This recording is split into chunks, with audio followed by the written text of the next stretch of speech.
Hi everyone, Emily with MarineMax Nisswa. I'm standing on a 2026 Premier 230 Solaris.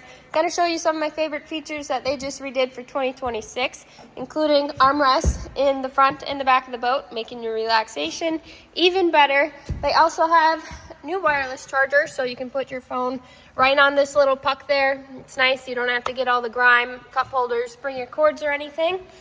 And I really like that they put these corner seats, and they now are on hinges, so you don't have to rip apart your cushion. Very nice, easy access for storage. Also, notice right here on the interior, this is the pleated vinyl that you can option for. I think it's a really nice touch. Also has wet sounds stereo system now. Checking out the rest of this boat here. Go captain seat. Really nice to have a conversation. Another amazing feature, bring your dogs on this boat. So now I got this little pup storage and a pop-up table. Really nice here. You can put your drinks, hors d'oeuvres, anything you want.